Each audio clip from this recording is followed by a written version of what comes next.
A very good afternoon to all of you. I welcome you all to ICF Travel Series Break Free. And last week we were forced to take a break, like otherwise we had been going on 30 plus sessions already since last October. And I must thank Nirja for introducing Abby to us for this session. And I must thank Abby also that he's present for the session, although he had early morning flight, get up early, and then attend to his official duties, about which he will tell us during the course of the session. And today, like among the participants, we might have some people from some youngsters, I would say, school students from Oh, wonderful. class 11th and 12th from Mayo College, Ajmer. So let's see how many of them turn up. Abby's bio mentioned that he speaks to young people and delivers motivational lectures for them. So that's why they had expressed an interest. And when it comes to the intro, I would say, like, we have done so many sessions. We have done sessions with people who do cycling professionally as well as competitively, people who do biking. Brigadier Hirakar, like, he's present among the audience. He did a session for us. He wrote a book.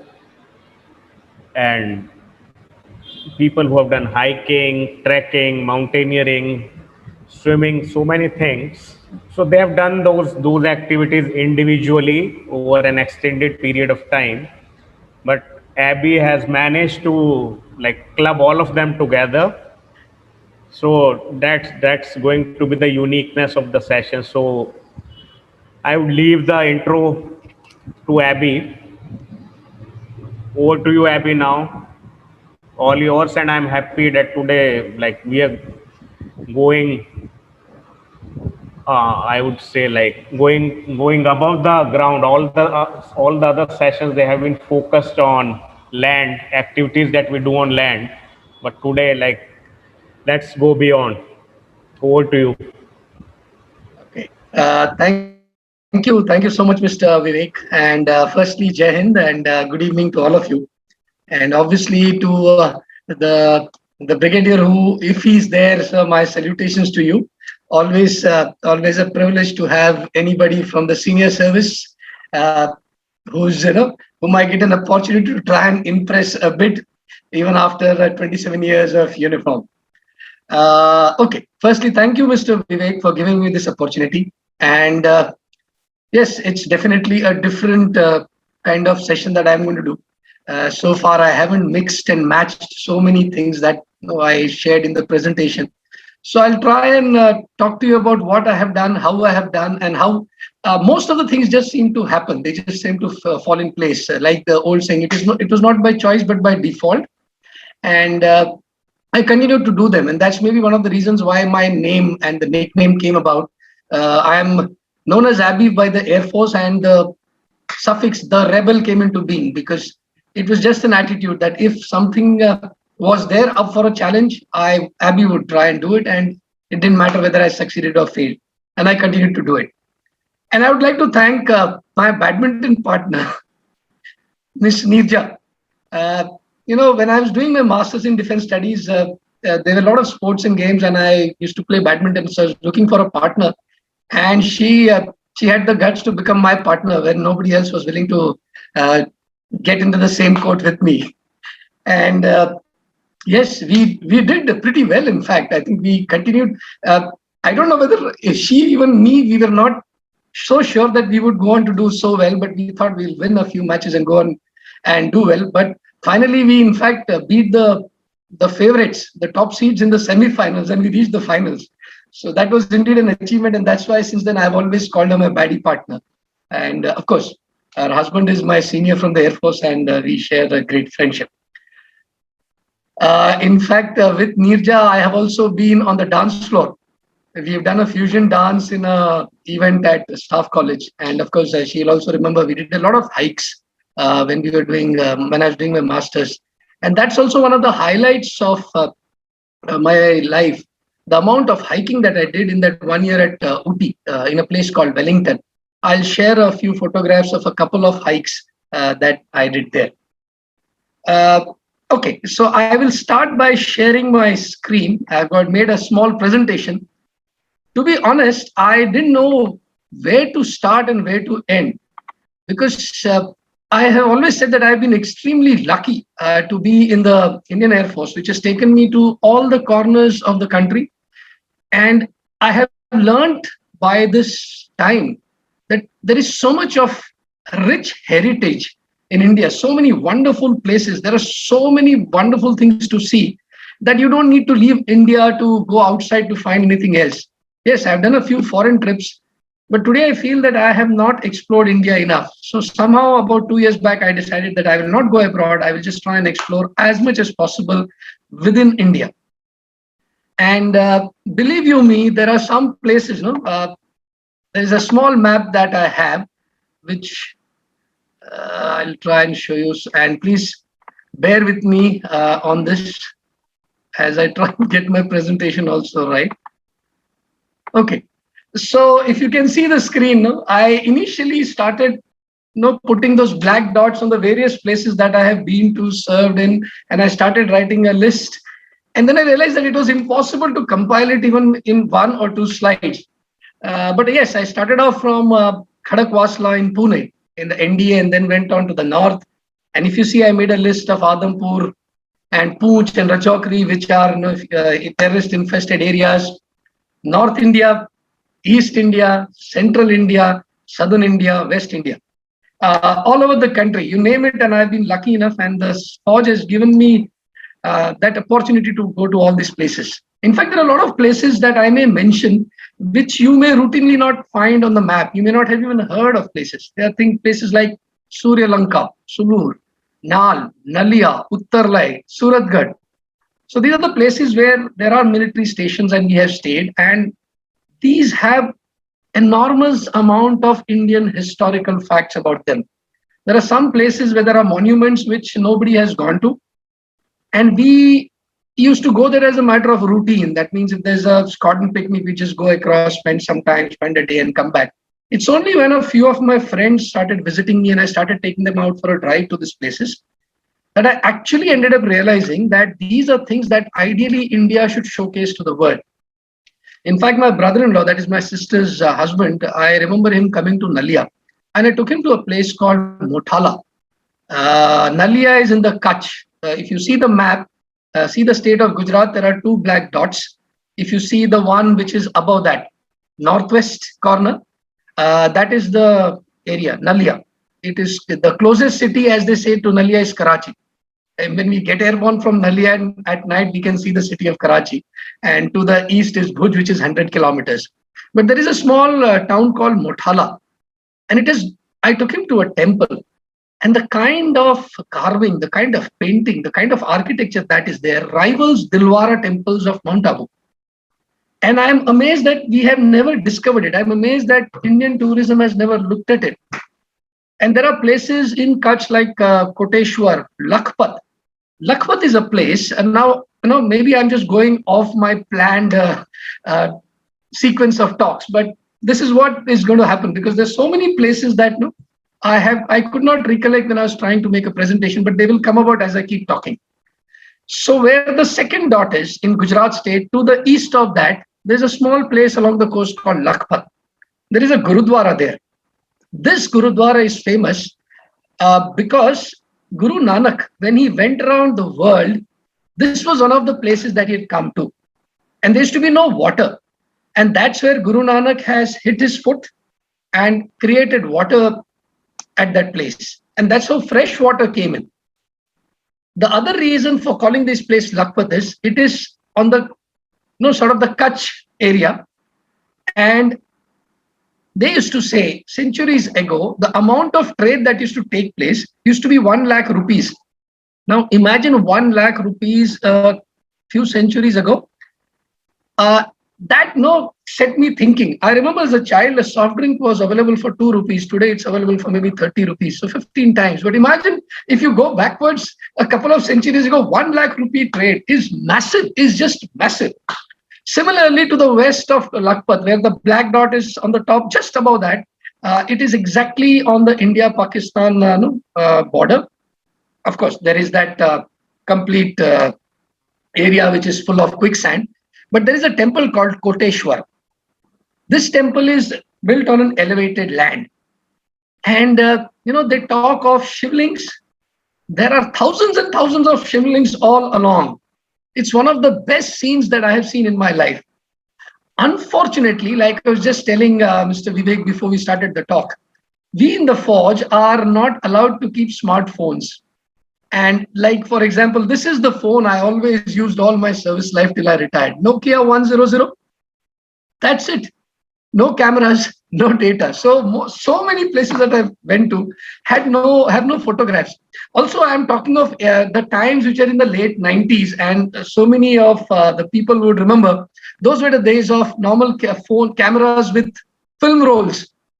You used to carry a film roll, carry a spare set of batteries, take photographs, and never even knew what the result was till it got developed, right? Also, it was expensive. A 36-shot camera roll used to cost money, and each copy that you develop used to cost about 3.5 rupees. So if you had 2 camera rolls, it was about 300 rupees, and my princely pay, which I used to get in my bank at the end of every month, was 800 rupees. So it was maybe 1 camera roll every 3 months that you would spend. So the number of photographs that I have are heavily restricted because of that. So anyway, back to this. Similarly, if you go towards Gujarat, south into Saurashtra, where Diu is written, if you can see, there are a lot of places like Junagadh. Okay, if you go to Diu, there is a fort there. There is a nice hill, Junagadh temple there. You go up to the extreme corner, there's a place called Bhet Dwarka. These are some of the places which somehow I haven't seen on the tourism map of India. I haven't seen travel portals talk about it. I haven't seen people organize trips to it. People organize a trip to the Gir forest, but I don't know why they include such. I don't know why they do not include such places. Okay. So anyway, to cut, I will just come back to my sequence of the talk. I was trained in the National Defense Academy. It's in Khadakwasla in Pune. And this is one institution, they call it the cradle of military leadership. But what is amazing about this place is that inculcates in you a complete spirit of adventure. It has all the activities that a human being can do in a small area of about 1,700 acres. You talk of running, cycling, hiking, camping, gliding, parasailing, sailing, windsurfing, okay? You name it, sports activities, music, whatever it is, all these activities, you get an opportunity to not only learn, but also to develop to a fairly reasonable standard. And it was this academy, like Mr. Vivek mentioned, that I do a lot of activities. It was primarily because of this academy that I started to learn each one of them. And slowly, as in my service career, I got opportunities to keep developing them. And today, I do a lot of it. Camping, this is how my camp life started. In the National Defense Academy, every 2 terms we have a camp. In the second term, we have a camp called Greenhorn. In the 4th term called Rovers, and the 6th term called Torna, right? The Rovers camp, which is conducted in the 4th term, we are the cadets are in the age group of about 17 to 19. The Rovers camp is a 7-day camp which tests your endurance, your stamina, your perseverance, and most of all, your mental strength. It is considered the toughest camp for that age group anywhere in the world. It's a 7-day camp. You have to cook your own food, you pitch your own tent, and in the summer months, the temperature is harsh, 45, 46 degrees. You have daily marches, you have night marches, you carry a backpack of about 40 kgs, you carry a weapon. You see a small LMG on the right-hand side where I'm sitting there, and that is the weapon. So you have to carry that 40 kg weight, and you have to keep marching. You carry a stretcher. There's so many times, and all these cadets are divided into groups of about 20. So when you're walking up and down the hills, right, there is fatigue. So there are times when somebody starts feeling giddy or unconscious, so you put him on the stretcher, you have to carry him. You carry each other, the aim, and it's a competition. The aim is to win. It reminds me of a wonderful incident. We were in Camp Rovers, and people who've gone to the hills. Today it is Google. Those days there was no Google. There was a road map, right? And imagine no Google, no GPS, nothing. You had to use a compass, a pointer staff, a pencil and pen, and walk, right? And how you navigate is in a group. You're supposed to be silent because if you talk, some of the instructors who are hiding would catch you. There are exercises like called Great Escape. It's an overnight trek. At 6 in the evening, they will blindfold you, put you into a truck, take you to a location, and drop you there. And they tell you open your blindfold after 6 hours, after 30 minutes. You open the blindfold. You're given a task: reach this coordinates, a 6-figure coordinates in Latin long by tomorrow morning. And you're supposed to go through the night without getting caught. If you get caught, they will pick you up, drop you back to the starting point, and you restart. Okay. So at night you can't talk. So there is a process. There are 3 cadets in front and all of us following in a single line. And you have what is called as a guide, a pacer, and a recorder.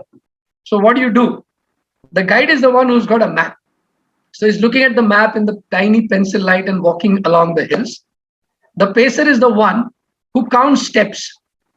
Okay, because you need to know in the hills in which direction you've gone for how long. Because people who've been to the hills will realize you go along a ridge, you suddenly come to a nala, and there is no road ahead. So you need to backtrack and find another route. Okay, so you count 100 steps. After every 100 steps, the pacer would take a small stone which he had in his hands and would throw it behind on the recorder. The recorder on a piece of paper would mark a single line. That is 100 steps. So he marks 1 line, 2 lines, so on and so forth. After 4, you cross across, the old method of counting, right? So that you get stuck, you know how many steps you've gone in direction, you come back. And that's the kind of navigation we used to do. That is where we also learned astronavigation, navigating by the stars. No Google, no GPS. So you have to look at the sky, find out, and imagine if it was a cloudy night. My God, you would get lost and you would enter a village. And at midnight, suddenly you will find 10 dogs running after you, barking, because you suddenly, out of nowhere, you come in there. So this is the camps that set about a spirit of adventure in me. And thereafter, once I got commissioned, I did a lot of camping. When I was in Adampur in Punjab, which is next to Jalandhar, it is just at the foothills of the Sivaliks. That means from Adampur, as you go slightly north, you enter the Sivalik ranges, right? So these photographs are from such camps. Okay. The other gentleman is one of my seniors called Seni. He had a tent, which you can see on the right-hand side, which you could pack up in a small roll and tie behind a motorcycle. So there are so many weekends, we would just set off on a Friday evening, just continue to drive. The moment we used to reach sunset, we'd park our bikes, get down the hillside next to the water, just pitch up a tent and stay there. We didn't carry anything, no food, no water, nothing. We would just live off the land. One of the good things about the Punjab is they give a lot of value to the Faujis, to the soldiers. So all we had to do was, wherever it was a sunset, we would just walk into a village, request somebody, sir, we are Faujis. We want to park our bike and we are just going down to the riverside and going to stay the night. And they would very gladly look after our bikes. In fact, there are so many well-meaning people, no? Suddenly at night, one small Sardaji would come running, sir, ghar se khana diya hai, and things like that. But we actually lived off the land. If you see on the left-hand side bottom, we have actually lit a fire using the stones, not with a matchstick. You would collect dry wood, put it together, light a fire, and then cook food, right? So this is the way the camping continued. And even after commissioning, those who are in Bombay, there is a wonderful campsite called Pauna, which is between Mumbai and Pune, close to Lonavala. It's an amazing site. They conduct camps. You can book a tent. You can book for 1, 2, 3, 4. You can ride on a bike, stay there. They conduct wonderful activities also. They have a bonfire in the evening. They have some karaoke facilities. If there is somebody who likes to write, somebody just wants solitude to write about nature, I would recommend this place. Just book. There are so many of them. There are so many sites, different locations. There are 7, 8 sites. You just book, travel down there, reach in the evening, say around 3:34. They will give you a cup of tea. and they set up a garden umbrella like you see on the right hand side, and you can sit there. They'll have a cup of tea. You can sit next to the lake. There's a nice boat there. You can get onto the boat, take a boat ride alone or with the boatsman. Come back in the evening. It is nice and cool. They have a bonfire. You can sit there, take part in a group karaoke or something like that. You spend the next day, again the third day. They have some organized games. So people who want to play games can play games there. People who just want to sit and ride, listen to music, sing. It is one of the places I would recommend, especially for those between Bombay and Pune who are desperate to get out of this crowd, right? It is an amazing place. So this is one of the places that I recommend. It is close by. Okay. So next, let me talk of my cycling. The one on the left is from the National Defence Academy. Those who are in Pune would remember Khadakwasla Dam. Yes, that is the picture behind. We did go on a few cycle trips. They also have cycle hikes. I just started cycling. Of course, cycling was always a hobby in school. But in India, the only method of travel is cycle. Okay, so we do use the cycle to go for our classes because it's a huge, huge academy. You could be doing classes in the Sudan block and then going for riding, which is about 5 kilometers away. After that, coming back to the PT fields, which is again 4 kilometers away. So all the travel is on cycle, and you get just about 15 to 20 minutes to not only reach, but also to change from a PT kit to a drill kit to a classroom kit to a riding kit and things like that. So you learn to adjust timing and speed and so on and so forth. After I retired in 2015, okay, I did a few cycle races, 75 kilometers, 100 kilometers. The one on the right is one of them. It was organized in Mumbai, and it was 100 kilometers. That was the maximum distance that I have covered, right? Of course, school, like I said, it was a hobby in school. I have done a few displays in this manner. And even cycle trips, okay? I will just talk of 3 places. I have written Nalia, Nal, and Bidar. I spoke of Nalia a bit. Then in Nalia, again, it is in Gujarat. It's a flat land. If you own a cycle, just carry some food and water. Yes, that is essential because there are more, you won't find shops. You may have a stretch of road for about 30, 40 kilometers without a single shop, right? The beaches on the coast are pristine. You can get into the water, stand in chest deep water and see your feet clearly. Amazing places, Mandvi, Mundra, Gandhidham, Bhuj, all these areas are wonderful to cycle, right? Similarly, the next place is called Nal, which as the white arrow takes you is in Rajasthan. This is near a city called Bikaner. That's where I was the chief operations officer, and that's where the second stage of my cycling started. I took it on with a lot of zest. This is also the place where I had a couple of cycle accidents. You know, one of the days I was riding on a cycle and there's a lady coming from the front. I don't know what was in her mind. I continued to go to the left of the road, but she hit me, and it was bang, and I fell onto the screen, and the side screen broke. The funny part is that I was the chief operations officer of the station, and obviously a few people saw the accident, so there was panic that the chief operations officer has had an accident. So anyway, I got off the car windscreen. Luckily, I hadn't broken anything. I waited for 5 minutes, and then my cycle was in tatters. But one of the youngsters was going across on a bike. I said, "Just take me to the hospital." So I went to the hospital, met the doctor, who was a good friend. So he checked me. He says, "No, it's all okay. Just rest. I want to see that there is no damage." By the time this treatment of 20 minutes was done, the news had spread like wildfire in the station. And of course, after 20 minutes, I just walked home, but the entire station more or less had reached the sick room to check whether I was okay. And they couldn't find me there. So that was one accident I had in Nal, and I had another accident where I was hit by a motorcycle. You see, in Rajasthan, I don't know how many of you travel. The roads are lonely. You may not cross a vehicle for a long stretch, especially along the northwest part. Plain roads. Around Nal, there are lovely palaces. One of the best palaces that I can talk of is Gajner Palace. It's quite famous. There have been a few films that have been shot. Unfortunately, once again, it has not got as much publicity as it should. But those who are interested in a cycle trip around Rajasthan, you can take a cycle expedition. I would recommend the months only from November to February. Outside that, it becomes very warm. I will talk a bit more about my cycling in Bidar, because after Nal, I subsequently went to Bidar. And that is where there is a treasure of places where you can cycle. Bidar is located in the northwestern part of Karnataka. It's about 120 kilometers from Hyderabad.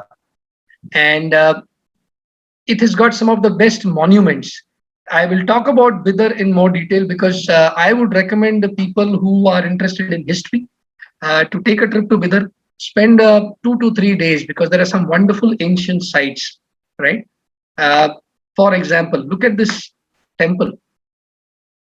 I don't know how many of you would have seen a temple like this. Just see the architecture. It's wonderful. I mean, if you talk of such great temples, but this is a place tucked away in one corner of one part of the country which people are not aware of. There are certain places in Bidar. One is the Bidar Fort. It's a massive fort. Incidentally, it was covered in the National Geographic magazine on the front page, on the front cover. It has got a moat which is the largest of its kind anywhere in the world. It's when you go in, it is massive. It is massive. Yes, unfortunately, the interior parts are not so well maintained because there are people who live inside. And like all forts, even if you go to Jaisalmer Fort, where people live inside, it's in a state of despair, right? That is the sad part. But it is definitely worth a visit. Those who love to see forts, who love to just sit, look at the fort and imagine the history. Imagine the campaigns that would have taken place. Imagine the warriors who are fighting there in the moats. No? Imagine how they would have used the cannons, their horses, how they would have gone up. Amazing. Similarly, there is a mandir called Papnash Mandir, which is again centuries old. Okay. This mandir has got a special significance to among all the Air Force officers who have flown, who are pilots. We all go to Bidar for our training, and before we start our flying, we go to the mandir and pray. Before we do our first solo check, that means the first time that you are checked out whether you can fly alone or you're not, they would go to the mandir. On coming back after your first solo, you would go and break a coconut. When you finish your syllabus, you again go to the Papnash Mandir. Okay. So you won't have gone to your house temple as many times as cadets go to the Papnash Mandir when they're under training. Because it is not an easy life to train. Every, like for example, when I joined flying, we were 120 who were selected for flying. Only 69 were successful. That is the rate of where pilots can be removed. So it is as 30-40%. So you would come back every 3-4 days, you would find one of your course packing his bags and going home. So this temple has got a special significance. Similarly, there's another place called Nanak Jhira. I spoke about Lakhpat, where Guru Nanak had gone.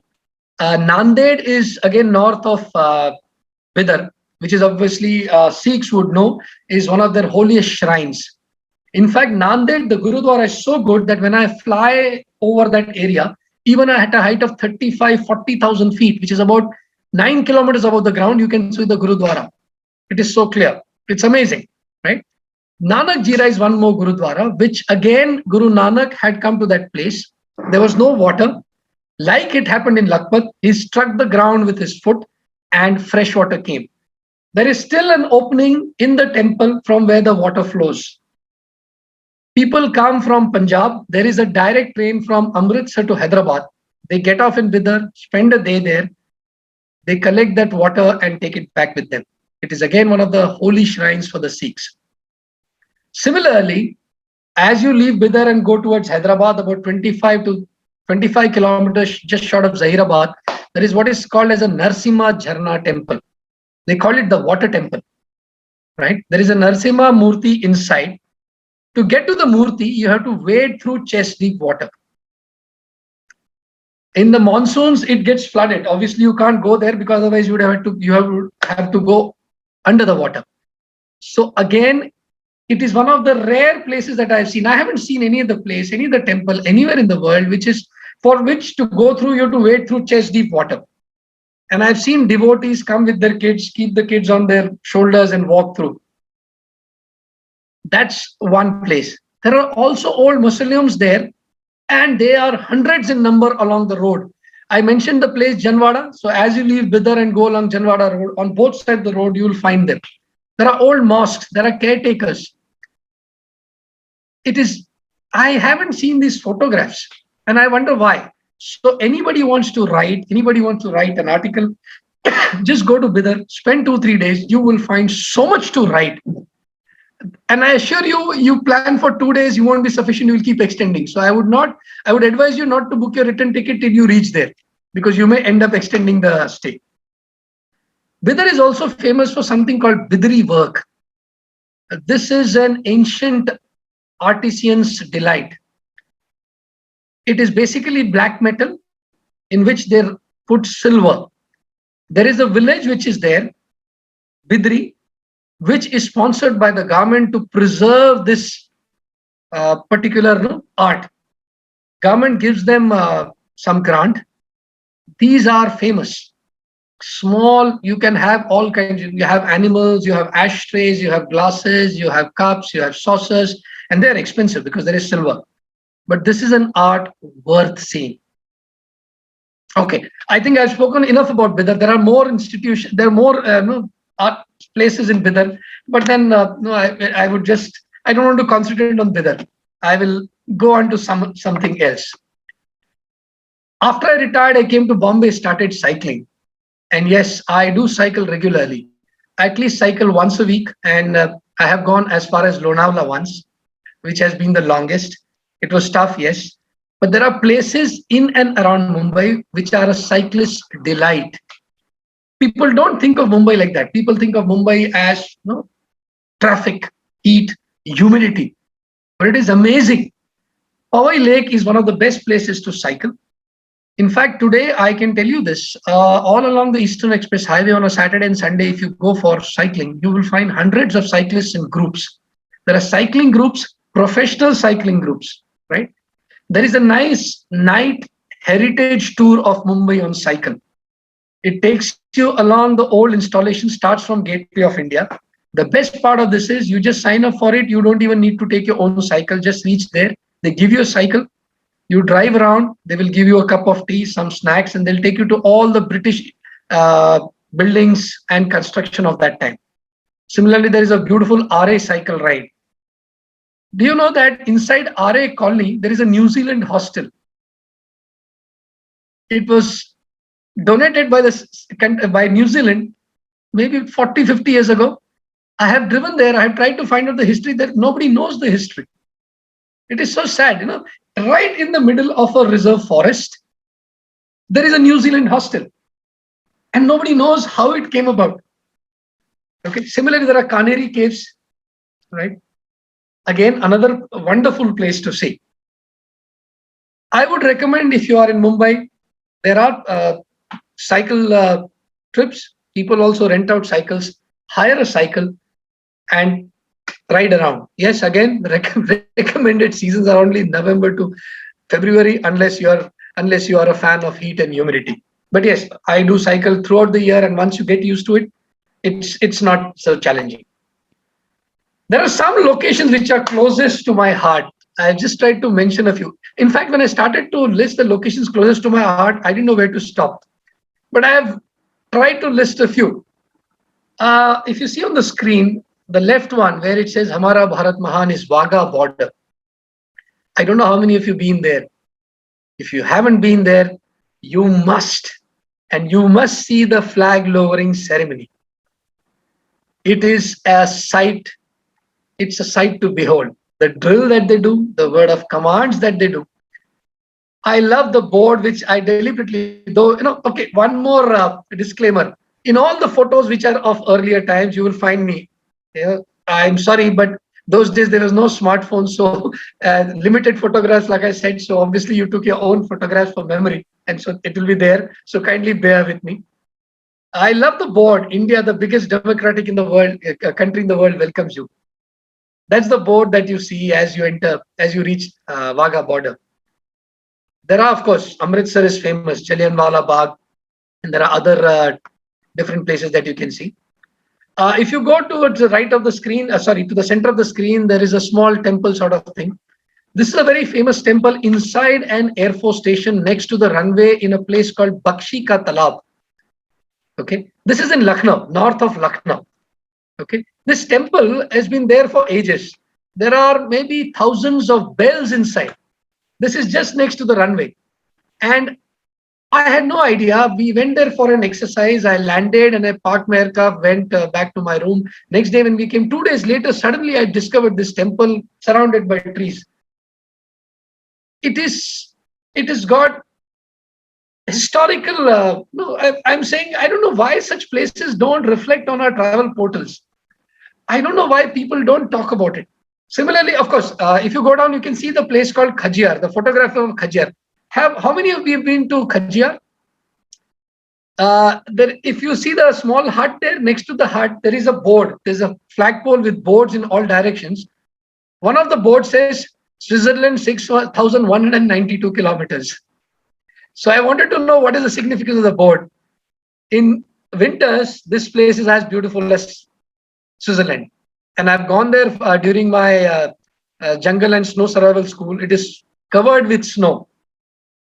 And I have gone to Switzerland. I've done 3 trips there. And believe you me, I didn't find the difference. So if you want to see Switzerland in India, I would recommend Khajjar. And obviously, when you go to Khajjar, there are places around like Chamba, okay, which has got a lovely fort. And that is, if you go to the fort, you can spend hours there. There is a lot of history about various campaigns and wars. So that's one of the places closest to my heart. To the right, where you see my photograph, is Pooch. That is the first time I was closest to the enemy. If you see a small board there, it says, "Be careful, you are under effective enemy fire range." So where the rocks end, if you peeped out, even in 10 seconds, the enemy sniper would shoot you down. So those are the luck being part of the forge, such places. Sadly, I don't have a lovely photograph, but when you stand there and look around, it's a sight that I still can vividly recollect. Okay, some of the memorable trips in recent past. One is called Raichur Fort. Anybody has heard of this fort? Anybody has been to a place called Raichur? Anybody is aware where this place could be? Look at the fort. Look at the photographs. Ideally, it should be one of the forts that is famous in India, correct? Based on the pictures that I've just put. Yes, I have hundreds of pictures, but to just fit this, a few of them. Raichur is not in Rajasthan. It is not close to any major city. It is about 400 kilometers south of Bidar and about 600 kilometers, about 200 kilometers north of Bangalore, in a remote location. How did I get to Raichur? Again, luck. Okay, I always say I'm a lucky idiot. I just get some wonderful opportunities.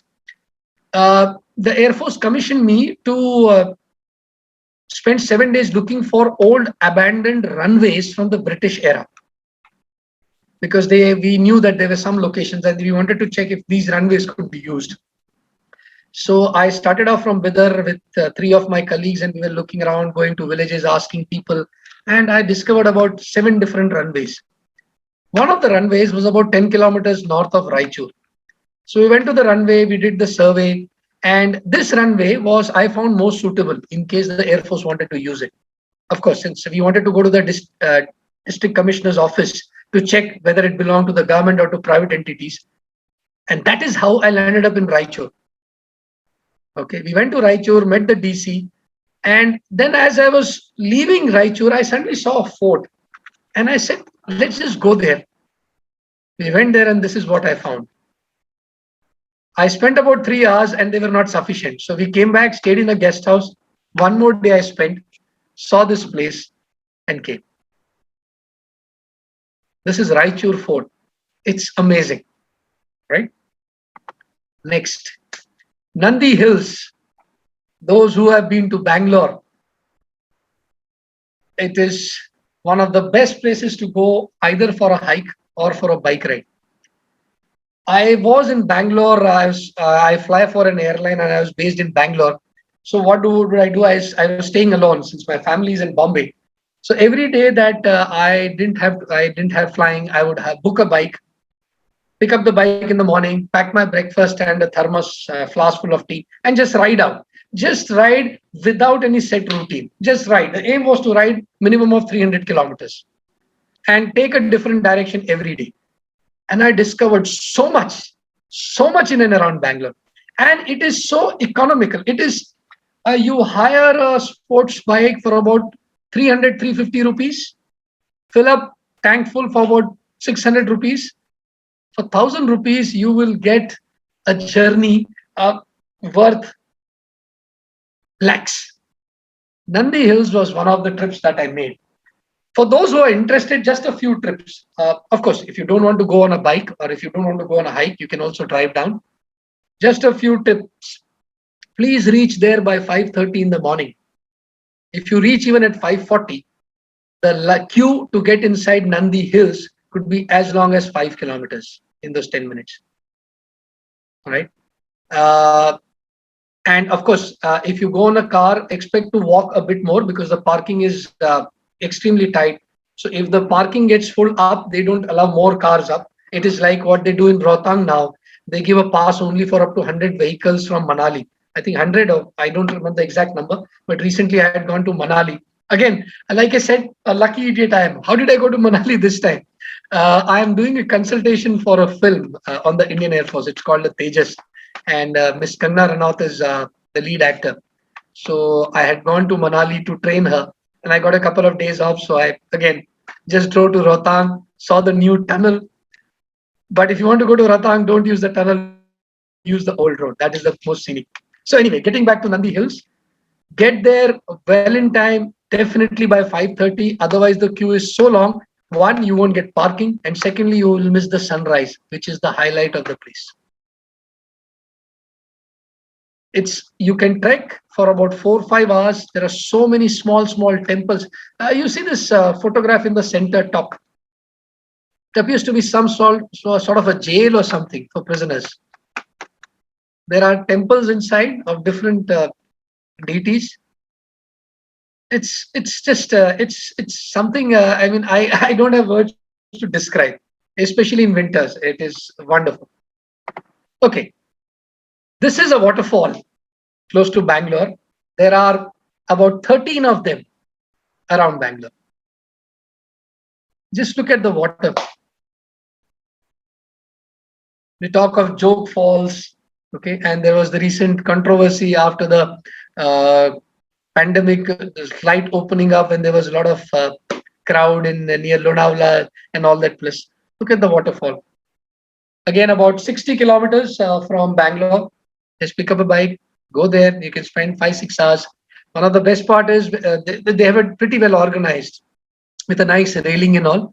You stand close to the railing, the spray of the waterfall will come onto you. It's a lovely experience. Okay.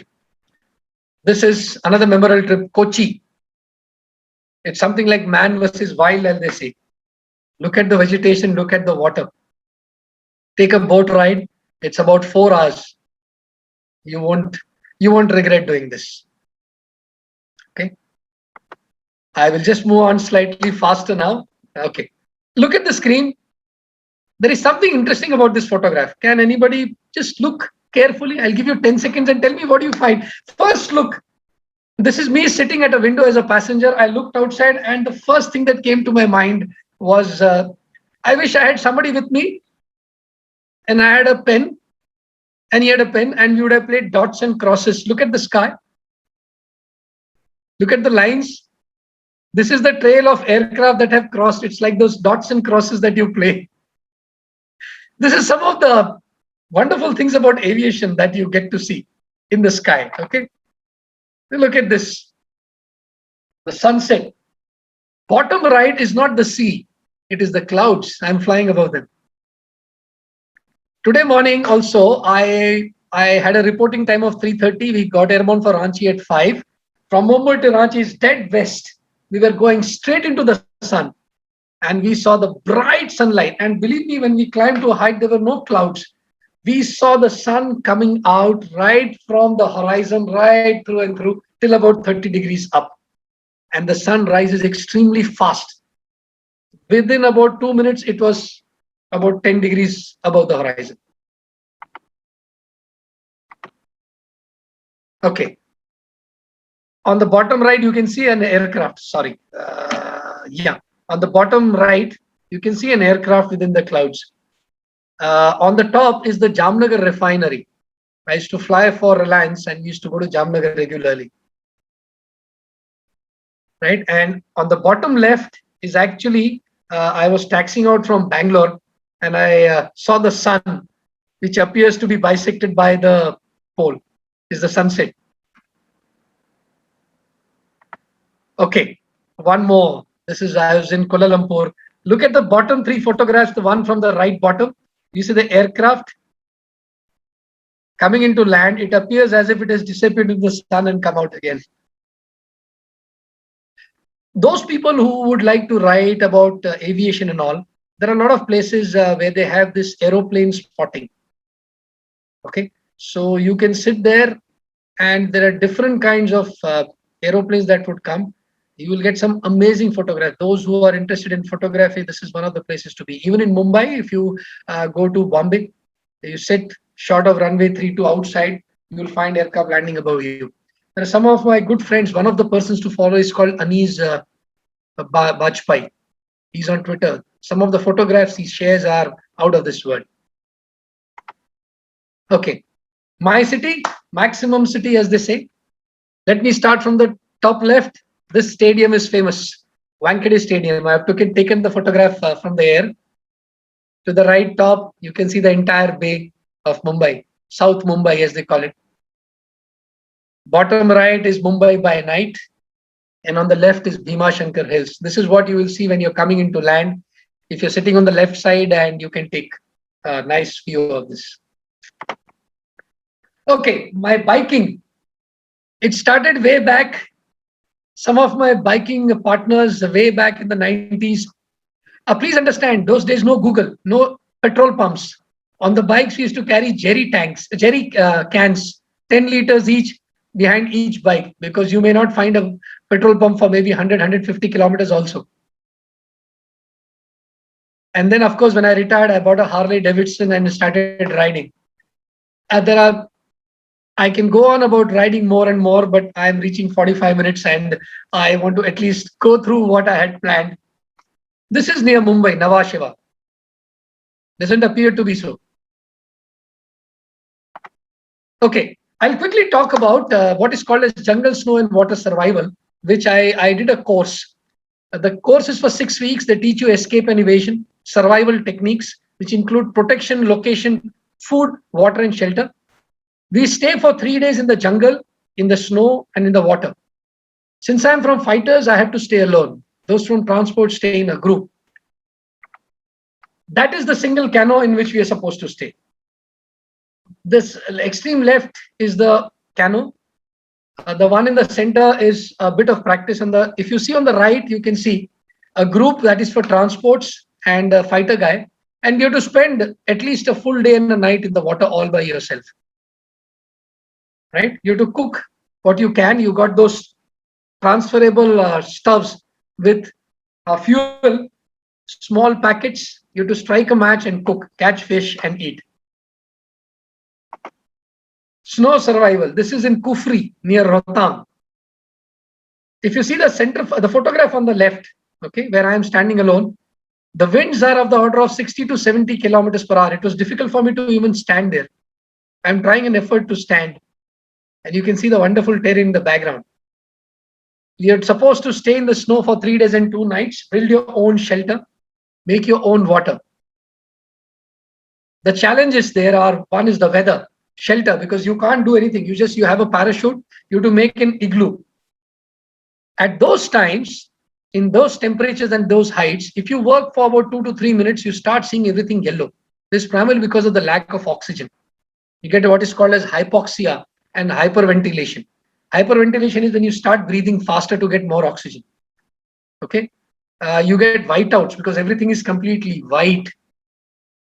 And the biggest challenge is solitude and loneliness because you have to stay alone for 3 days. But yes, if you learn to enjoy it, just enjoy the view. It is outside this world. Then the third is jungle survival. It is the easiest of the lot. Okay. But the maximum threat occurs in a jungle because of reptiles and animals. I remember I had made my own shelter and I was staying inside the shelter, which is made out of parachute. And I went to sleep at night. Suddenly I heard some rustling. So I switched on my torch and pointed it toward the opening. There was a pair of eyes looking at me. It was a wolf. So we stared at each other for about a minute. And then I yelled. The moment I yelled, that wolf bolted.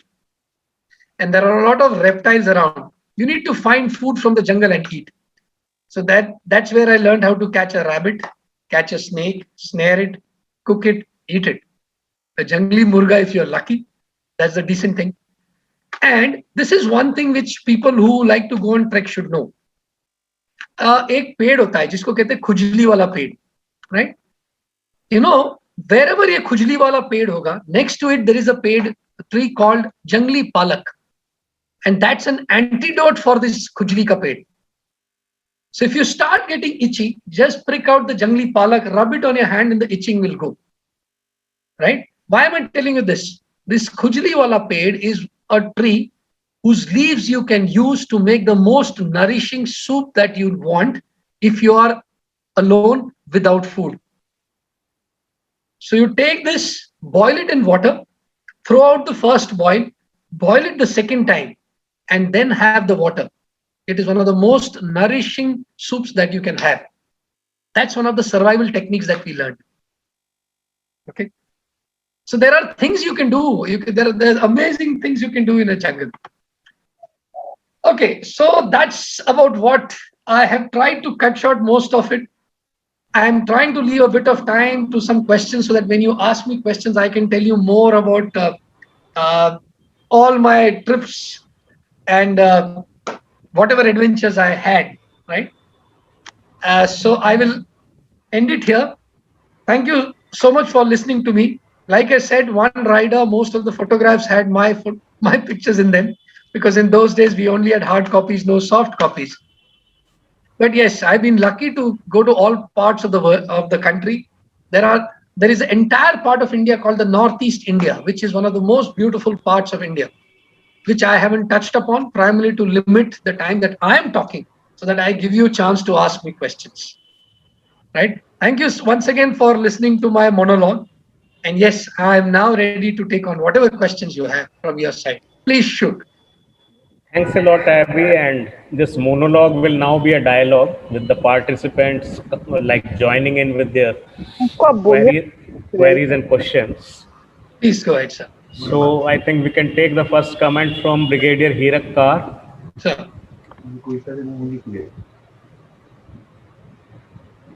You have to unmute yourself.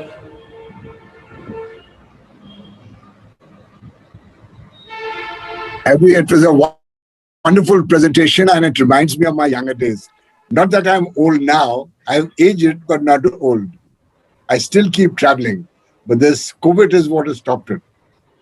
I'll tell you about two places that you mentioned. You Sure. didn't give the detail I wish. I want people to know about it, then they'll go over there. One is Koteshwar, near the Sir Creek, where you have Yes, the sir. shivling. It seems Ravana was coming down from the north Correct, sir. and he had taken the shivling in his palm. And Ravana, he was told that if you put me down anywhere, I will become a stone. So there's a story when he landed up at Koteshwar, there was a cow and a cowboy, working on that cow, and the cow was stuck in Yes. a lot of mud. And they asked Ravana for help. Ravana, like the good man, he kept the shivling down on the floor, looked around, that cow and that boy had disappeared. Yes. And out of that came out millions of shivlings. A person who was 110 years old at that time, we met him over there. Wow. And his sort of assistant, he was a Gujarati, his assistant told us the story. when you go to places like this, as Abby says, not that there's anything over there. We don't think so. Why tourists don't go there? Because they'll find nothing interesting over there unless they're a traveler Yes. and like to see these things. Yes. In fact, Similarly, just to add on, this story that you said is also in the serial on Mahadev, okay, which is there. So that's where of course, I forgot to mention that. Thank you so much for bringing it up. And I saw Mahadev, and they've described exactly the same thing. Of course, they have described the reason behind it, that the gods wanted to ensure that he put the shivling down, because if he had taken it along with them, he would have become the most powerful person at that time. that's right. Thank you so much, sir. Thank you so much, The other place you spoke about is Junagadh. sir. We went for an official trip to Israel, Sir. and we had done some studies about Israel and all. And in one of the meetings, we told the people, we said, India is one country where even during the Holocaust or before and after, no Jew was ever hurt in India. Yes. Then I think it was the Home Minister or Finance Minister. He said, Colonel, do you know that India is the only country, there's a Nawab of Junagadh who kept 7,000 Jewish children in Junagadh. Correct. There is no mention of this chapter anywhere. Correct, sir. There was a ship which was floated out of, I think, Poland, carrying Jews, which no country in Europe would accept to land. Except, correct. When it came to India, from Bombay it was sent out. When it reached Junagadh, this Nawab said, you come to my place. And he kept these people for about 5 to 7 years. They said even today, the Jews of Israel look at India very fondly. And this is one news that most of us don't know about. Yes, sir. It's actually sad, sir. It's What Abby says is right. There is so much in India, yet our travels or our facilities in the travels don't provide us those things. And no one goes over there. Everyone is too busy with their own work. yes. Thank you, Sir. Abby. Thank you so much, sir. Thank you for this adding on. Actually, you see what happened to me when I started talking of Bidar. I didn't want that to happen even for Junagadh and all. But yes, I will just add on, sir. I believe old is in the mind. I always say I'm 17 all my life because 18 is legal, 16 is sweet, and I am neither. Thank you, sir. Thank you so much, sir. Thanks, Brigadier Carr. And this mention of Junagadh, like there was a article in the newspaper sometime back. So I hope a lot of people would have read about it. Now we will take the next comment from Harsh or Arjun, like either of them, they can unmute and share their query or comment. Like they are from Mayo College, Ajmer. And like one of our participants had shared the link with them. So we want to hear their comments.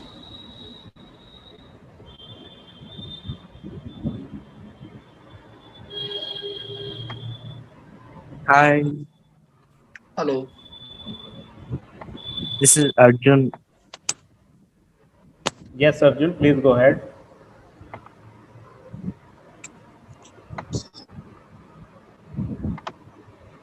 Yeah, we can hear you, Arjun. Go ahead.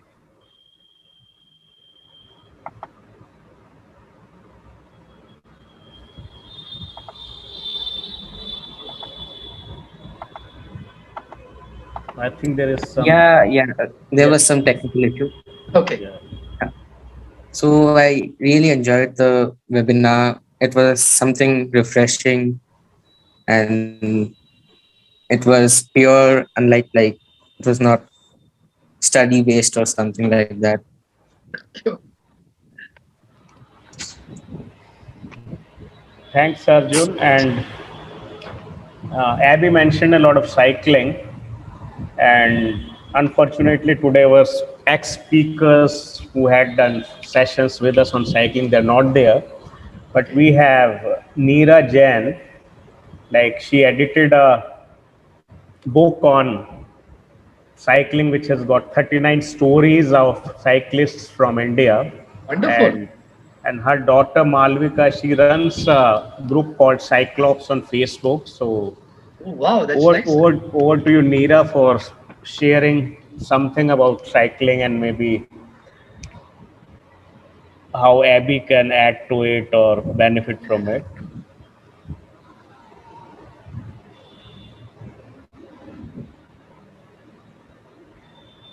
Hello.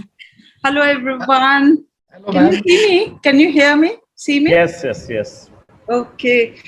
So, this webinar brought me the same emotions as I felt when I was editing that book full of 39 stories. And each story was about a cyclist going beyond his normal life and doing things that other people generally tend not to do, and then in the process they discover themselves and they discover how much more life has to offer. And today I had exactly the same kind of feelings, and I thought, oh my god, I wasted 60 years of my life. I could have been living like Wing Commander has lived his life. Ma'am, I And- just interrupt you. Sorry to interrupt you. You have not wasted, ma'am. I will tell you this as a source of inspiration. My mother started to learn how to sing at the age of 62, and we both performed on stage in a music program after that within 2 years. wow. So it's never too late. Sorry to interrupt. I just wanted to motivate you. That's inspiring. Yes, I think it's never too late. I may not be able to cycle or ride a bike, but I can take my car and go So many places. things. So, what fascinates me is that now this whole young generation in India is getting exposed to the experiences of people like you. And I hope this is going to create a new culture of outdoor living in our country. And we will finally move beyond malls and movies. Yes, ma'am. Well said. And yeah, so more power to you. And just please keep sharing. And Yes. especially in schools and colleges and universities, there should be this whole wave that should sweep through our country, and especially in Olympics time, I'm feeling the adrenaline Correct. as it is that physical life has its pleasures, and one should really try to combine the mind and the body as you have tried to do in your life. Thank you. Ma'am, I don't know, which city are you from, ma'am? I'm from Gurugram.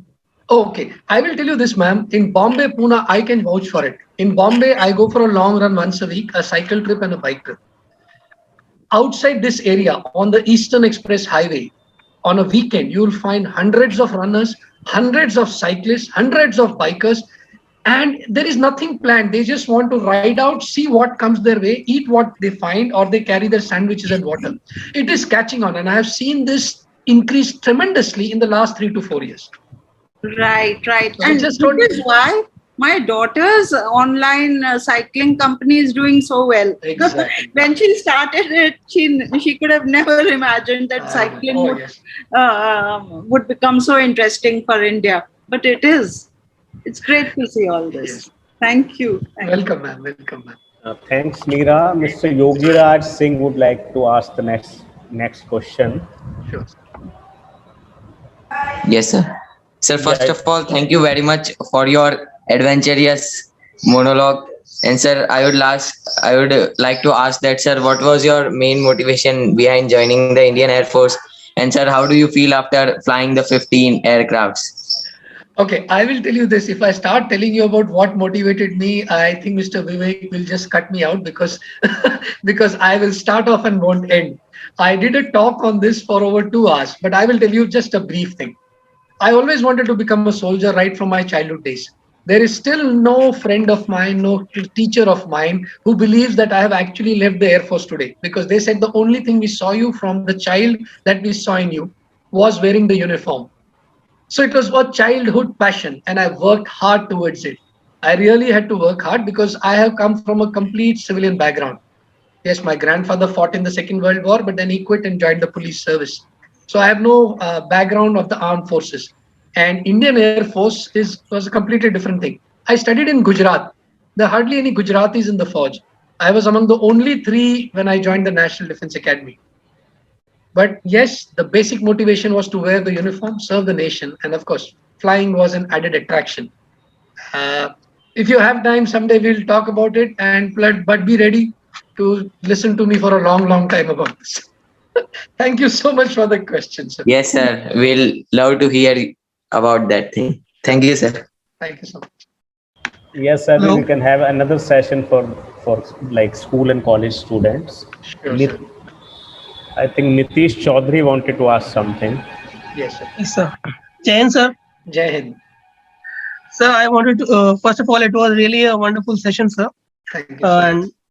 And I wanted to ask you, sir, that what kind of attitude should we have in our lives to become fighter pilots? Okay. The first thing is I will tell you is if God gave you the power to dream, He gave you the power to get up, get out of bed, and make them come true. Okay. Yes, sir. Never give up. People say the door is closed. Every closed door need not be locked. And before the door closes, put your foot in the door and say, I will come in. Right? And even if it shuts on your foot, it is not locked. You have a lot of time. Not failure, but low aim is a crime.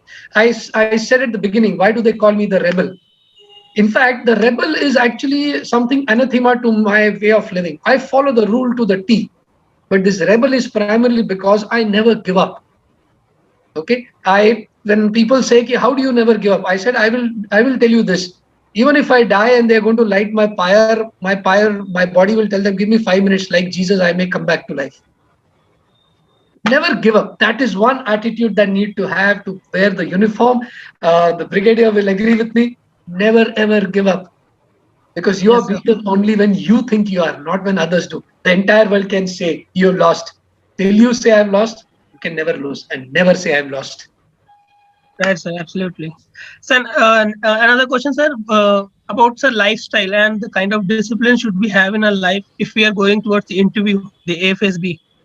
So, what kind of lifestyle should we pursue? See, I will tell you one more thing about the interview that they talk of SSB. They make a huge thing about it. Yes, it is tough. It is 7 days. They will check you for everything from the time you step in till the time you leave, right?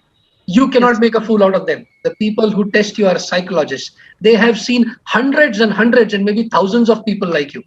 You put on an act, you will get caught. Be your original self. Do what you always do. Because that is what the service expects out of you, to be genuine, to be law-abiding, to be a good citizen, to be a good soldier, right? Work hard, stay fit, prepare, study, because Forge does not just require you to be outdoor person. I left engineering college to join the National Defense Academy thinking that I won't have to study. The amount of studies I have done, which I do even now, I would have been a PhD 5 times over. Even today, twice a year, I get tested, both in flying exams on the simulator and written exams, and passing is 80%. Please tell me another vocation where you have to do this at the age of 50. And a disciplined life, absolute disciplined life. It is discipline does not mean doing what others tell you to do. Discipline is doing the right thing when nobody is watching. Live like that, and I guarantee you will be a good soldier. Thank you so much, sir. Thank you. Welcome. Yes, Swishjeet Gohil, you can go ahead with your question. Hey, sir. This is Vishwajit here. Hi, I like the uniform photo. Thank you so much, sir. Sir, first of all, thank you for sharing your experience, and I can really connect to your monologue, as I also lived 6 years in Bhuj and visited all the places that you said in your. Lovely. Yes, sir. I have been there to Mandvi, Lakhpat, at that Gurudwara also. You know it all. It was really connecting, sir. And sir, I want to ask one question that, so what should be the mindset to become a fighter pilot in Indian Air Force? Okay, like I said, fighter pilot is not just a qualification. Okay, it's an attitude. Remember, I will just tell you this part of it. But if you really want to know what exactly a fighter pilot is all about, there is a nice movie called Vijeta, which was made in the 70s. Okay, where there is a talk for about 2 minutes by Amrish Puri and what a fighter pilot is all about. That summarizes it. But I will tell you, remember, when you become a fighter pilot, the country is trusting you with an aircraft which is worth thousands of crores. Yes, your finger has the power to drop a weapon which can kill hundreds, or can waste that crores of rupees if the weapon goes awry. It is your responsibility. You represent the country's power, right? Discipline, perseverance, not giving up, adhering to the law. It does not matter. It does not matter what you think. If you have been told to do it, do it. If you feel it is wrong, take it up. Ask for it to be changed. But till it is changed, follow it. Because the law is not made for the exceptional or the poor. It is made for an average individual. There will be exceptional people who will think this is not for me. But it is made for an average individual. Just follow the law. Work hard. You have to keep working hard. There is no end to hard work. Hard work, please tell me one person in this world which history says he was working hard and that's why he died. ऐसे कभी होता है क्या? Hard work never killed anybody. Yes, keep working hard. And with the attitude that you're showing, I am sure you'll do well. Love this uniform. And please let me know the day if you get selected, wherever you are, I'll come back. I'll come there and give you my most Kadak salute. That's a guarantee. Sure, sir. Sure, sir. Thank you for answering the question, sir. So I would also like to quote one thing that, sir, like you have completed your studies from Bhavan School. Yeah. So you might be knowing that in the neighborhood there is a Makapura army camp. Yes, sir. So I have been lived there for 2 years, sir. My father was also in army. He retired from Subedar Major. You know what? What Makarpura has a special mention in my life? When I was in school, there was no Google, so you couldn't find out about the Fauj. And since you have stayed in Gujarat, you will understand there aren't many Gujaratis in the Fauj, right? I was lucky. Couple of my teachers, their husbands were in the Air Force. And the only way to find out about the Air Force was to cycle down from Bhavans to Makarpura Air Force Station, wait at the gate, plead to the guards, I want to meet somebody from the Air Force. Ask every person who would exit the gate, sir, tell me something about the Air Force. I want to join the Air Force. And whatever I knew about the Air Force till I joined the NDAs through Air Force Station, Makarpura and NCC. So Makarpura holds a special place in my heart. Thank you for reminding me that. Much, sir. Deepika, you can go ahead with your question now. I see a raised hand, so maybe you want to ask something. Unmute yourself.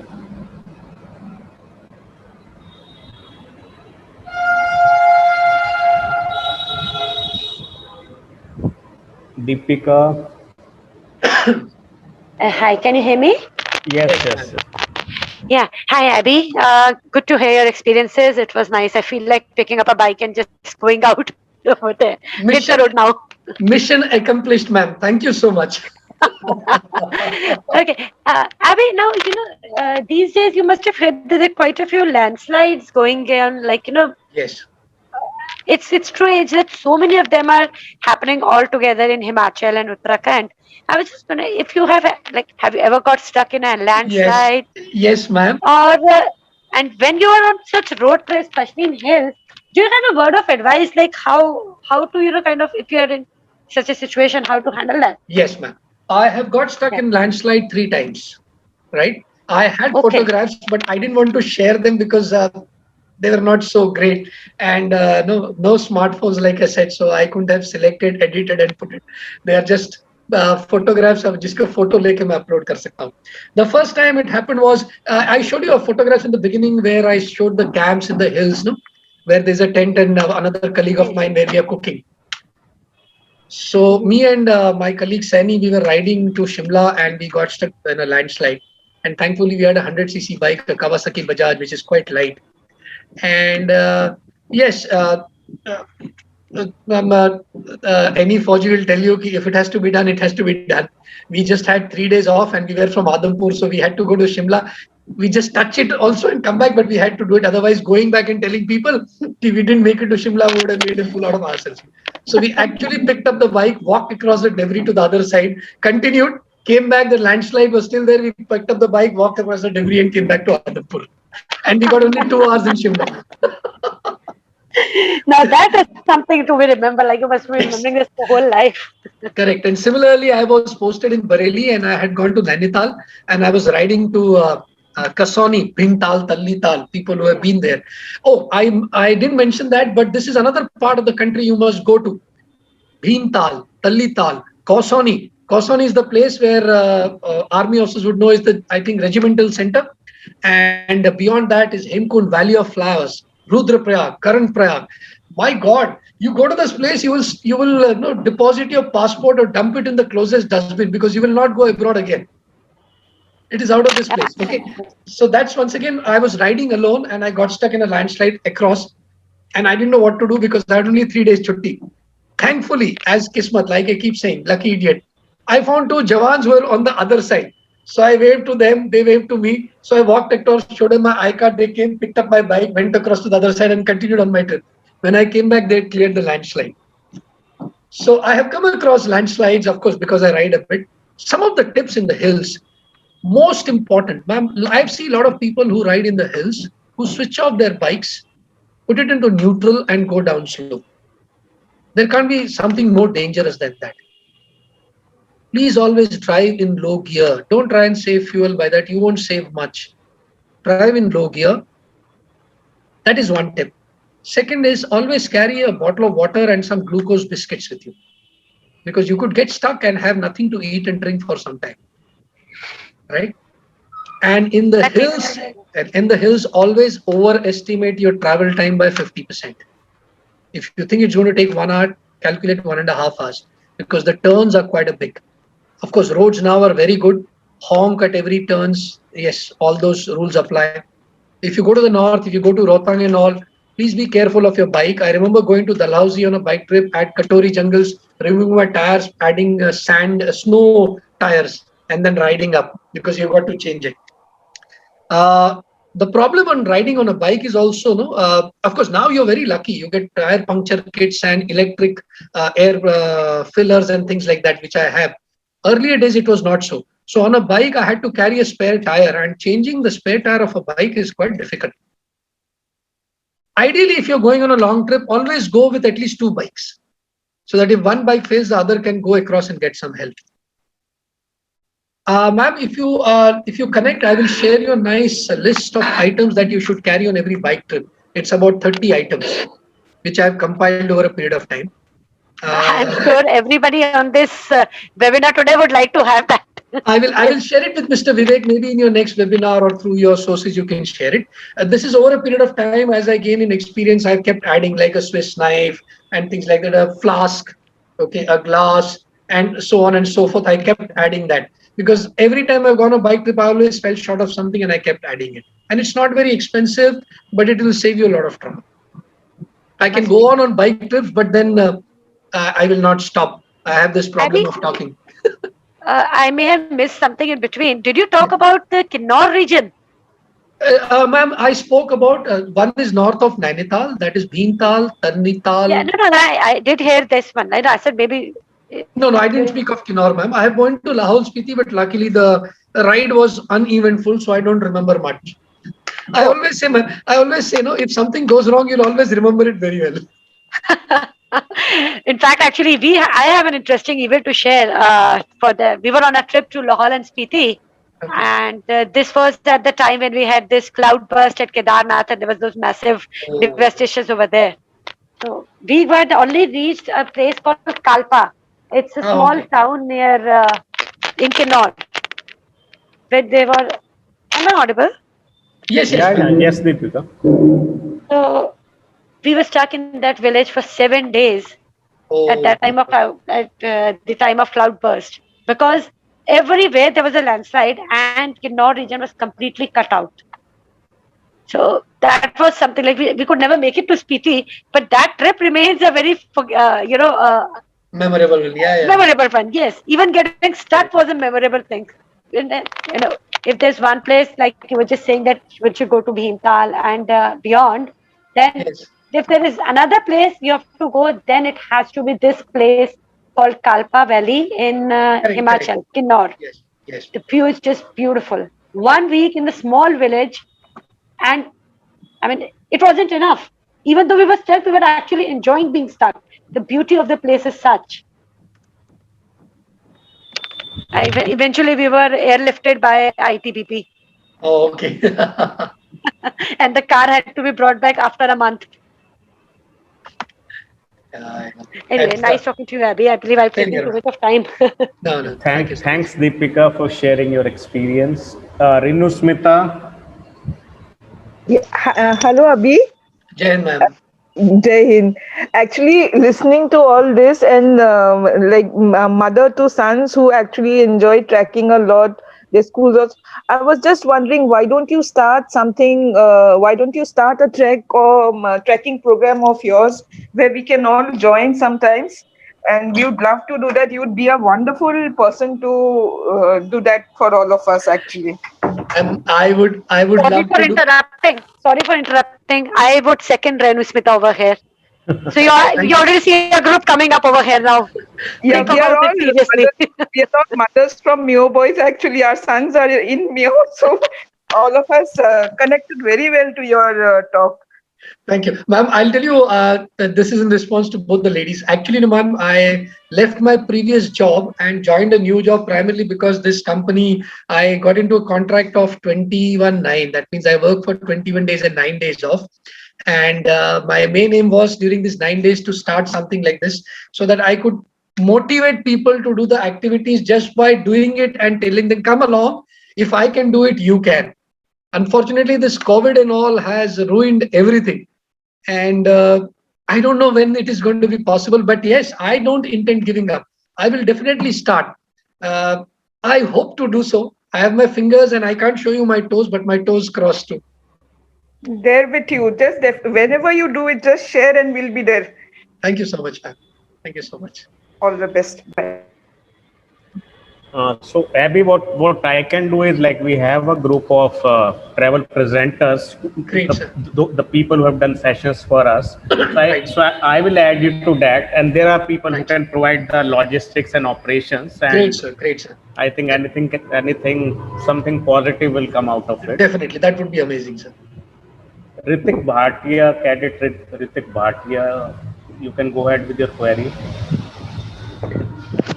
Jai Hind, sir. Can you hear me? Jai Hind, young man. Always a pleasure to speak to any cadet, and I hear him even if you're in the other part of the world. Go ahead. So pleasure, sir. Sir, listening to your struggles, your background, and pathway towards the defense services, I can literally correlate mine too, as I am also a national level athlete, a swimmer, and as well as a cyclist, and also a musician. Oh, wow. So, and also I am being part of an NCC organization, 3 Gujarat Squadron, NCC Bhavnagar. Oh, wow. So, from my literal childhood, I am literally keen into adventure and sports too much. As you can see, I can literally correlate with yours also. So, looking forward, I am also dreaming of joining Air Force because I am now pursuing my graduation. So, Wonderful. I want some future guidance after graduation. I am in final year, Great. civil Okay. engineering. I will tell you this. You are starting off way ahead of what I did. I didn't even have 1/10 of the capability and the qualification that you had. Okay. So you are on the right track. Yes. To join the Air Force, since you're already doing your engineering, there are multiple opportunities for you. Okay. I don't know what is your Yes. medical status, but depending on the various medical status, you can, if you're fully fit, you can join all the branches. But as an engineer, God forbid you are unfit for flying, you can become an engineer. My wife, incidentally, was also in the Air Force for 23 years. She's an aeronautical engineer. She also retired in 2017. So after your graduation, you can undertake the AFCAT exam. Okay. Sure, sir. And start preparing for it in terms of start going. There is a careers.if.in website. It tells you everything that you want to know. And if you need anything else, please let me know. Okay, I have landed in Bhavnagar quite a few times and gone to that typical Gujarati snacks wala market and picked up kilos and kilos of snacks and brought it back home. So I owe you one. So I am a pinchful doubt about my specs. I'm literally having somewhat Yeah. number of specs. So would So- it so, be okay. So I will tell you, there is a problem if you have specs. My son also cleared the NDA, but he did not make it because he had specs. And so now, no, in the sense he didn't make it to aviation. So since he was keen only on fighters, so he didn't join the NDA. He's now doing civil flying. He's just in a flying school. I would advise you to go to the Air Force website and check. Unfortunately, correction is not allowed. So I do not think you will be cleared for aviation. But if you are willing to serve the nation, the entire world is open for you. You can join as an engineer, you can join as a technician, you can join as a law graduate, you can join in accounts branch, air traffic control, and what have you. You have a huge number of opportunities, right? And if you still get stuck, like I keep telling people, I mentor a group of students on WhatsApp who are IF aspirants. So I'm on that group. So every time somebody has a query, there are about 60, 65 young students in colleges and schools who are there. And if you get stuck, please let me know. I can share whatever I share. And ask me questions, because suddenly, it becomes difficult. But if you ask me a question, maybe, somewhere down that RAM will activate, and in some part of the CD, something will come out which will help you. Sure. Thank you so much, sir. Pleasure to listen to you. Welcome, sir. My pleasure. Maybe Abby, you can share your number in the chat box so that. Yes, sir, I will do that, sir. And meanwhile, I will would like to share with the participants news about 2 upcoming sessions. Bangalore featured prominently in Abby's talk. So the next session by Meera Iyer, who is in charge of the Bangalore chapter of Intech, and she has written a couple of books on Bangalore. So she will be taking up that session, and she will be exploring places that we don't know about. That was also the theme of Abby's session. And Deepika, or I think somebody else mentioned biking. So the session after that, it's going to be on biking, and our speaker will be a female biker, Twinkle Kapdi. And the one from Surat. Yeah, correct. So that's going to be another exciting session.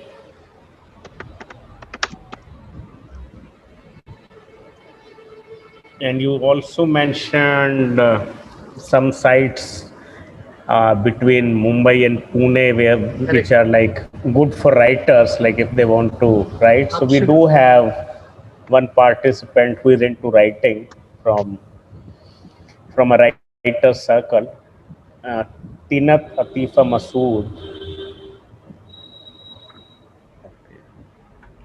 So I hope she will take advantage of that. And anyone else, if they have a query or suggestion, any feedback, they are free to unmute and share that with us. Yeah, Vivek, I wanted to say something. Sure, Abba.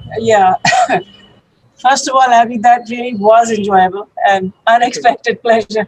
I had no plans of joining this thing, but I had a conversation with Vivek this afternoon about some other things. So then I thought, nothing happens without a reason. So I'm really feeling like picking up I don't bike or cycle, but I'm feeling like picking up my little car and just going. Wonderful. Mission accomplished. Yes. Absolutely. So Neera, you're not alone. So I wanted to seriously suggest you that if you can find the time, maybe you can do a blog or a website or something with, like a map of your India, the little known India. Yes, ma'am. With the bits of your videos, because your voice and your whole style is so infectious and so enjoyable. Thank you. It would be so nice. It would then become a permanent document. You can keep adding to it. Correct. So then some of us followers can go down those paths. I will, ma'am. Actually, I just about, to be honest, ma'am, I used to be extremely technologically challenged. My kids used to call me, what do they say, the bummer, something like that. That person doesn't know technology. So I have just about in the last 3-4 months, I just started making some videos. I started off with my service life because I found a huge number of kids who would approach me on guidance on military services, civil aviation. So I just about started doing that. And yes, thank you so much, ma'am. Yes, I intend to do that. And with this motivation, I cannot stop. Yeah. I will not stop, ma'am. I won't stop. Yes, thank you so much, ma'am. Great. Wonderful. Thank you. Yes. Harsh, do you want to ask something?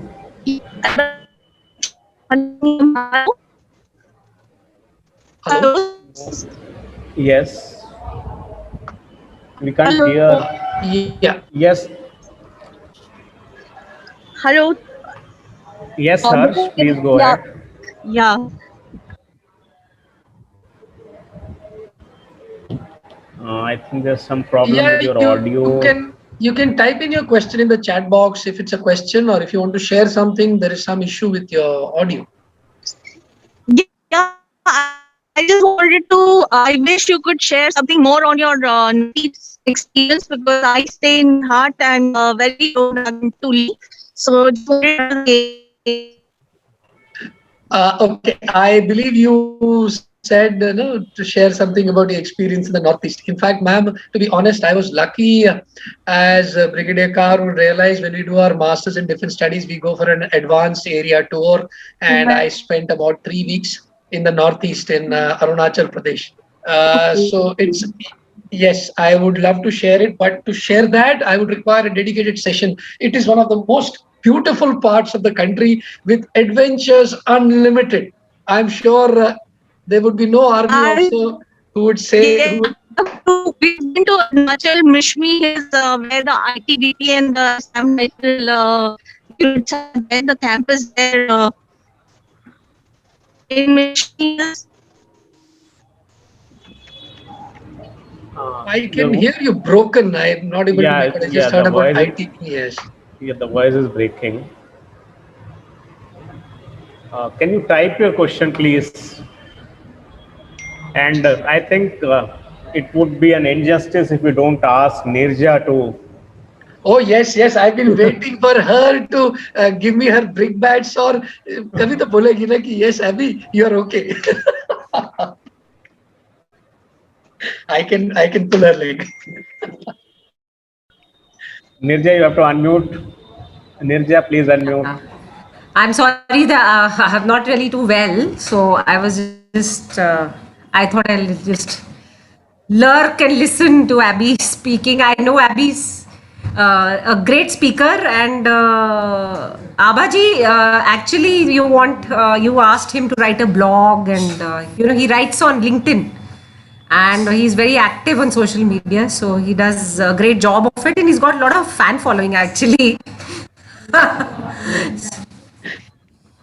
I'm sorry, Abaji. Yeah, in this context of the tours he's done of little known places. Yeah, he talks about each and everything. He talks about a lot of things. Okay. So yeah, I think it is. Okay, so we'll connect on. Yeah, you should connect with him on LinkedIn, because he has, he likes, and he's a very talented. I must say that I think his energy is amazingly infectious. I don't know, but because when I do see his posts and all, yes, I do get inspired. But the kind of things he's done, like he's a jack of all trades and master of almost everything. When we were in Wellington together, so it was not just badminton. He played tennis. He played. He used to. He used to play all sports. I mean, every sport that he's been involved in, and he won medals and trophies there. This is just the Air Force circuit. Plus, he sings. He knows how to play instruments. He writes quite well. He, of course, is a pilot. And he is, I haven't seen a person who's so multi-talented ever before.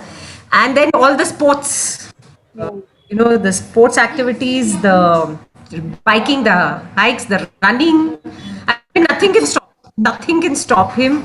And I hope, more people, we just sit at home, we think we'll do this, we think we'll do. We never end up doing anything. Especially editors, I think. Editors are just very happy sitting in front of correcting other people's words. And, thinking we are very good. Making a great contribution. And, yeah. And So yes, and there's a lot. I feel, especially youngsters now. I think Abhijit has started going into doing corporate, not corporate training, but yeah, I think he can.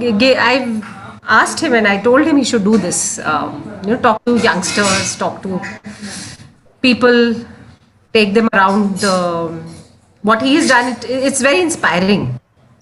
So he has a lot to give. And the most important thing is, like Vivek said, in the morning he had an early flight. And in 1 week he prepared this whole webinar and this presentation, and nothing can daunt him. And No, he's a people's person. He's That's a why people's- people are feeling this connect. he is a people's person. He will not get on the wrong side of anyone. That I know him. That I know. He'll always encourage you. He will, even though you won't say that he's a diplomatic person. He has his opinions and he will share them, and he does so openly, but unabashedly. And it's inspiring. I mean, his journey, not only at this age, especially in the sense that, I mean, I know age has nothing to do with it, and he's the perfect example for that, because anyone who can do so much in a day. So if you go to LinkedIn or his Facebook, I'm connected to him on Facebook, full of singing and full of writing and full of, so much. So yes, very inspiring. And thank you, Abhijit, for doing this for ICF. I wish more people could have, met you, and more people, sadly, us editors are so involved in our editing life that we forget that there's a life out of it. There's a life beyond. Yes. We are like frogs in the well. Some of us are getting out. Yes, and Vivek has been trying to do it, but I'm sadly saying ICF members are not very keen. So,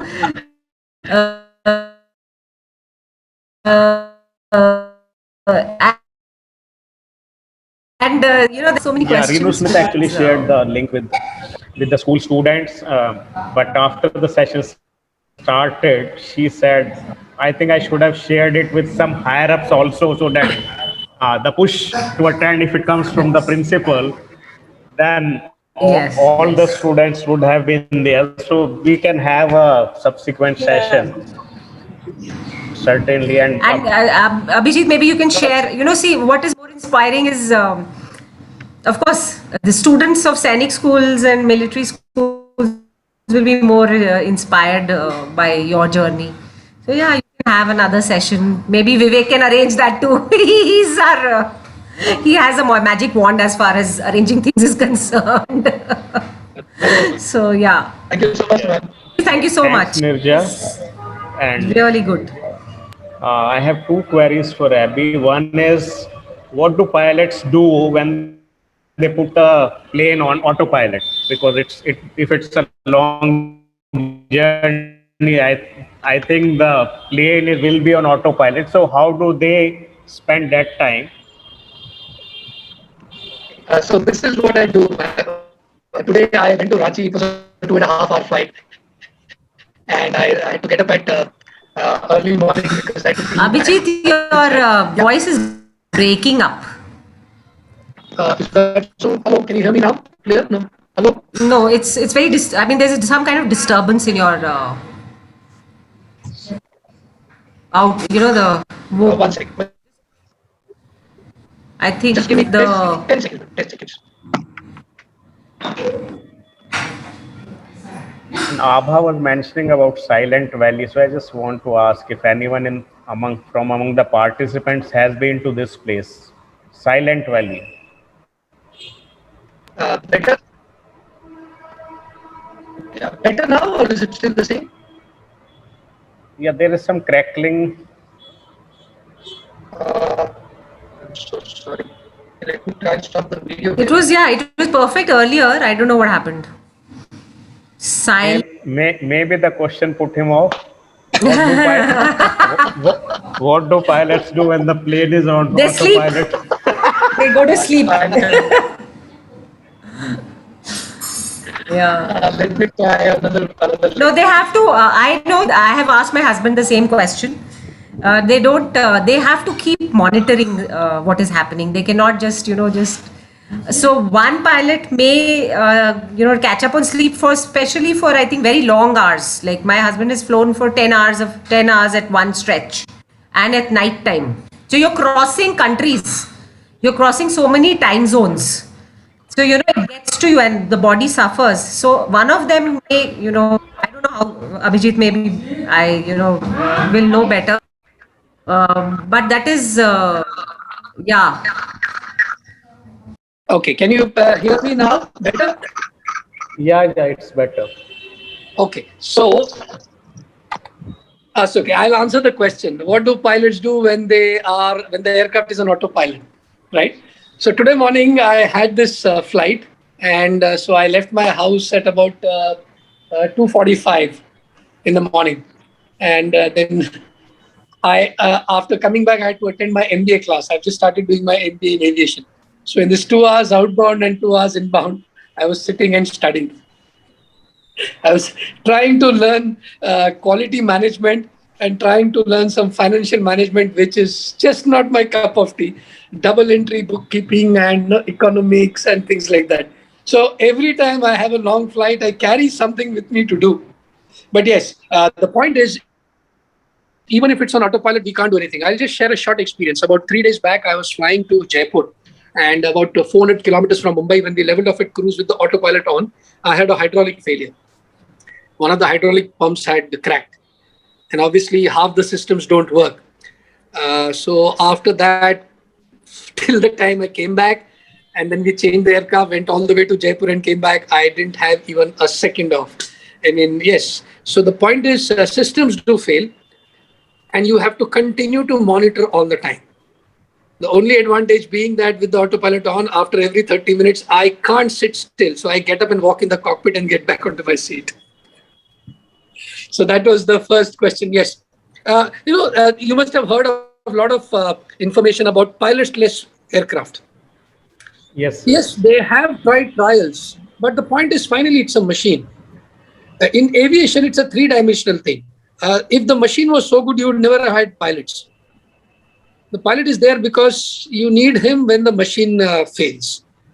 And you require to think out of the box. If it was just a set of buttons sitting on the ground, you could have control. But that never happens. And so that's the part of the job. And that's why we do undergo tests to such an extent. We practice all the tests on the simulators. And there are people even at this age who can get grounded because they don't clear the test. Yeah, that point about you, when you said that I do more studying than I would have done as an engineer. That's what my husband also says the same thing. Exactly. Everybody thinks once you're a pilot and once you are you're in the Air Force or in the Army or in the Navy, now you're earning and you're sitting, you're enjoying all the facilities that the military provides you. But sadly, as a pilot, the kind of studies and the kind of courses they have to do every 6 months is bad. I mean, my husband is off on a course again, and how much he's studying throughout the day. And luckily for them, I think NDA prepares them very well for putting in that kind of work, which no other institution ever has been able to do. And Brigadier Carr would also be, I'm sure,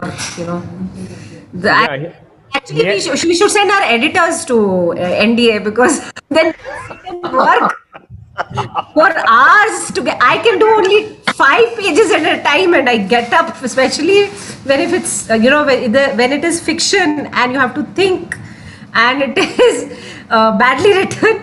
I can't do more than 5 pages, and my back starts aching, and I'm like getting up and going and doing something else. So the kind of hard work that NDA gets you prepared for, no match to anything. Yes, Nirja, certainly. And when it comes to studies, Brigadier Hira Carr is still continuing, doing a lot of courses. So he keeps on missing our sessions off and on, but today he was able to make it. And we have had queries from almost everyone from the audience, except from Jyoti Prabha. If she wants to ask something, she can ask. Otherwise, even though we don't want to, but we will have to end the session. It has been one of the best sessions and one of the most Thank you, sir. interactive sessions, and we will, maybe the best way to finish it would be to ask Abhishek to sing something. You know what what you said, no? I always say this. I heard it a long time ago. People say it takes two people to tango, right? One person can't do the lovely dance all the time. So if you liked it, equal credit should go to you, because unless you motivate me and continue to give me a feedback, I may not be able to go on with that zeal. It says, no, the people say it takes two hands to clap. All myself, I can keep waving my hand, but so thank you to each and every one of you for raising your hand and clapping with me. I enjoyed this. I really, really enjoyed this session, and let's see. Hopefully, we connect on different fora, maybe on a run or a ride or a bike trip or a hike, or maybe parasailing, or there's a huge bucket list I still need to do. I tried to do a para jump from in Dubai. I had gone on chutti. Can you imagine? Sometimes, everything seems to conspire against you. I was there in Dubai for 4 days. Can you imagine Dubai? 3 days it rained. Dubai, of all the places in the world where there is no drop of rain. I had booked it, and every day he would call up, sir, I'm sorry, it's cancelled today because it's cloudy and raining. I said, what's wrong with you? Somebody's done some cloud seeding or that to deny me that opportunity. But yes, that is also something which I need to do. And bungee jumping. That's something I've not been able to do. I need to do that. Thank you so much, sir. I had a wonderful time, sir. Sabi, welcome, sir. I think the areas that we didn't touch upon, we will take it up in the next session. Sure, your drum sets, singing, yes, and the other activities that you plan to take up in the future. Yes. So that's all for now. Thanks everyone for joining. Next Sunday, we will have our interview session with Sarabjit Garsha, who is the publisher of Copper Coin Publishing. So that's an interview session that our member Ganesh he conducts. The session is called Take Wing, May Your Business Flourish. And Sarabjit has been doing a lot of poetry, has done a lot of translations. So those who are interested in poetry or even otherwise in business, how to run a business, they are welcome to join that session. Next travel session will be on Bangalore, as I mentioned earlier, by Meera Iyer. And after that, we will have a session by Twinkle Kapdi on biking. And we will finish the month with a session on Goa. The session will be by Varun Hegde, who runs a company called Soul Traveling. So that they are also into creating different kind of experiences. So I do hope all of you will join us. So just a tip, whenever you have the session on Goa, please brief him to speak to you about pitch snaps and the North Goa beaches. Specifics of the North Goa beaches, because each beach is for a separate, for a crowd of a different country. And peach snaps is one of the drinks which is not commonly very easily available. I have fond memories. Sure, Abhijit. And I hope you will also be able to join us. I'm an optimist, sir. Yeah. Okay. Thanks, everyone. Have a Thank you so much. Thank you very much, Vivek. Thank you, sir. Thank you very much, Abhijit. Thank you, sir. Have a nice day and have a nice weekend. Thank you, everyone. Thank you, Nirja ma'am. Thank you so much. Thank you. Bye. Thank you very much. Bye. Thank you, Brigadier Kar. Thank you. Nice. Thanks.